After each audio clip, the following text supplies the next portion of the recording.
இந்த வீடியோவில் வந்து நம்ம அக்ரிலிக் பெயிண்ட் யூஸ் பண்ணி ப்ரஷ் இல்லாமல் எப்படி கோலம் போடலாம் அப்படின்னு பார்க்கலாம். ஓகே, அதாவது இந்த மாதிரி டைப்பில் கோலம் பார்த்தீங்களா, அதில் லைன் பார்த்தீங்கன்னா உங்களுக்கு நல்லா தெரியும், நல்ல ஒல்லியாக அழகாக வந்திருக்கும். அப்போ இந்த மாதிரி டைப் ஆஃப் கோலம் எப்படி போடலாம், என்ன அதுக்கு தேவையான மெட்டீரியல்ஸ் என்னென்ன அப்படின்னு சொல்லி முதல்ல பார்க்கலாம். சரிங்களா? நீங்கள் இப்போ தான் முதல்ல இந்த வீடியோ பார்க்குறீங்க அப்படின்னா என்னோடய சேனலை சப்ஸ்கிரைப் பண்ணிக்கோங்க. அப்படின்னா தான் நான் போடுற வீடியோஸ் வந்து உங்களுக்கு கிடைக்கும். இப்போ நமக்கு தேவையான பொருட்கள் என்னென்ன அப்படின்னு பார்த்தீங்கன்னா, இந்த மாதிரி ஒரு க்ளூ அப்ளிகேட்டர் பாட்டில் வேணும். சரிங்களா? இந்த க்ளூ அப்ளிகேட்டர் பாட்டில் வந்து உங்களுக்கு அமேசானில் கிடைக்கும். அப்படி இல்லைன்னா நீங்களே ஒரு வீட்டில் உள்ள பழைய பாட்டில் எடுத்துகிட்டு நீங்கள் என்ன பண்ணலாம், ஒரு நீடில் ஃபிட் பண்ணாலும் உங்களுக்கு ஓகே தான். எதுனால நீங்கள் செய்கிறதா இருந்தாலும் நீங்கள் செய்யலாம். அப்படி இல்லைன்னா அமேசானில் வாங்கினாலும் ஓகே தான். இது நான் அமேசானில் தான் வாங்கினேன். இந்த 6 பாட்டிலோட கூட 6 கேப்பு கிடைக்கும். ப்ளஸ் உங்களுக்கு இந்த மாதிரி ஒரு பேக்கெட்டில் நீடில்ஸ் கொடுத்துருப்பாங்க. ஓகே, இந்த நீடில்ஸில் 12 இருக்கும். 12 ஒரு ஹோல் டிஃப்ரென்ஸ் இருக்கும். அதாவது அந்த நீடிலோட ஓட்டை இருக்குது பார்த்தீங்களா, அந்த ஓட்டைக்கெல்லாம் டிஃப்ரென்ஸ் இருக்கும். அது ஒன்று 3 தந்திருப்பாங்க. 4 டைப் இருக்கும், 3 இருக்கும். அப்போ டோட்டலாக 12 இருக்கும். நான் இப்போ காமிக்கிறேன் பாருங்கள். உங்களுக்கு அந்த நீடில் டிஃப்ரென்ஸ் தெரியுது. அந்த ஓட்டையோட ஹோல் அந்த டயாமீட்டர் இந்த இதில் ரொம்ப கூட இருக்குது, இந்த இதில் கொஞ்சம் கம்மியாக இருக்கும். அதை காட்டிலும் இது ரெண்டும் ரொம்ப சின்னது. அதை வந்து கேஜுன்னு சொல்லுவாங்க. அதாவது 14 கேஜ், 18 கேஜ், 20, 24 கேஜ் ஆனது. ஓகே, அப்போ இந்த 6 பாட்டிலோட உங்களுக்கு அந்த லிட்டும் கிடைக்கும். ப்ளஸ் இது மாதிரி ஒரு 4 டைப்பு நீடில் கிடைக்கும். ஒரு இதுலேயும் 3 வச்சு 12 நீடில் நமக்கு கிடைக்கும். ஓகே, அப்போது இந்த இதோட கூட நமக்கு என்ன வேணும்னா மெயினாக பெயிண்ட் வேணும். அப்போ அது நீங்கள் கடையில் எந்த அக்ரிலிக் பெயிண்ட்னாலும் உங்களுக்கு வாங்கிக்கலாம். வாங்கிட்டு நம்ம வந்து கொஞ்சம் தண்ணி ஊற்றி அந்த கன்சிஸ்டன்சி வேணும் நமக்கு. அந்த கோலம் போடுறதுக்குள்ளே அந்த கன்சிஸ்டன்சி வேணும். அது மட்டும் நீங்கள் பார்த்துக்கோங்க. அது ட்ரையல் அண்ட் எரர் மெத்தடில் தான் நமக்கு கண்டுபிடிக்க முடியும். அப்போ கொஞ்சம் ஊற்றி பாருங்கள். அப்போ உங்களுக்கு அந்த நீடிலுக்குள்ளே வச்சுட்டு அப்படி இழுக்க வருதா அப்படின்னு பாருங்கள். சரிங்களா? இதில் மெயினாக உள்ள அட்வான்டேஜ் என்ன அப்படின்னு பார்த்தீங்கன்னா, நம்ம பெயிண்ட் இதில் அடைச்சிட்டு நமக்கு இதை வந்து மூடி வைக்கிறனால நமக்கு சிந்தவும் செய்யாது, கொட்டவும் செய்யாது. ப்ளஸ் இது ரொம்ப காயாமல் இருக்கும். அதுதான் மெயின் அட்வான்டேஜ். நான் இதுக்கு முன்னாடி கோலம் போட்டதெல்லாம் நீங்கள் பார்த்துருந்தீங்கன்னா, என்னோடய வீடியோஸ் பார்த்துருந்தீங்கன்னா, ஷார்ட்ஸ் பார்த்துருந்தீங்கன்னா, நான் மெஹந்தி கோன் வச்சு போட்டுட்டு இருந்தேன். அதில் மெயினாக நான் பார்த்த டிஸ்அட்வான்டேஜ் என்ன அப்படின்னா, அந்த கோனில் பெயிண்ட் வந்து காஞ்சி போகுது.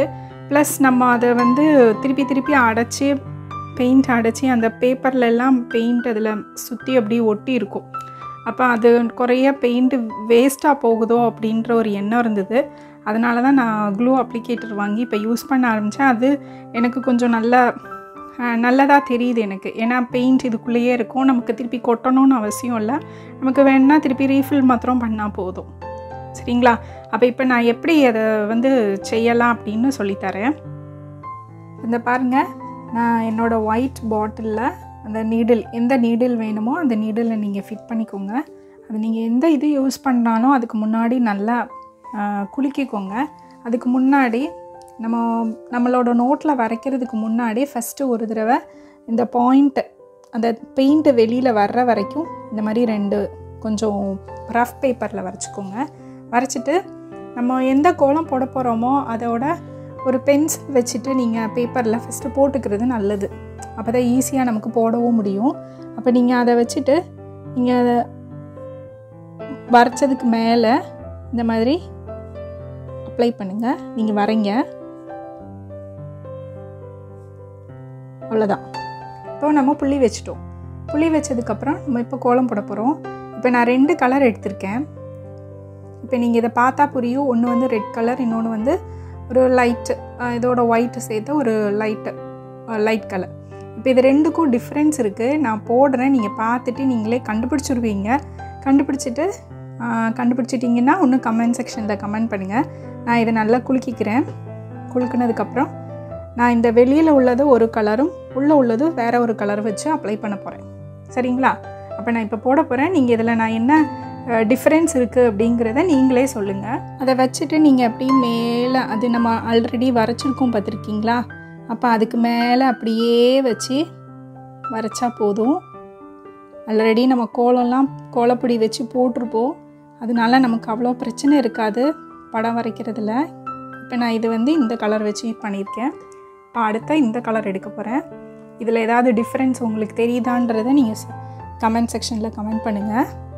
நல்லா பாருங்கள்.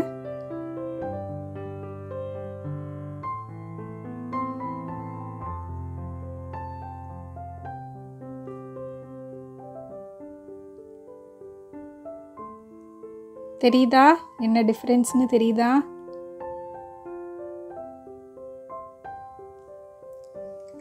என்னன்னு கண்டுபிடிச்சிட்டிங்களா? இதை பார்த்தீங்கன்னா நான் இதில் வரைச்சி காமிக்கிறேன் பாருங்கள். தெரியுதா என்னன்னு கண்டுபிடிச்சிங்களா?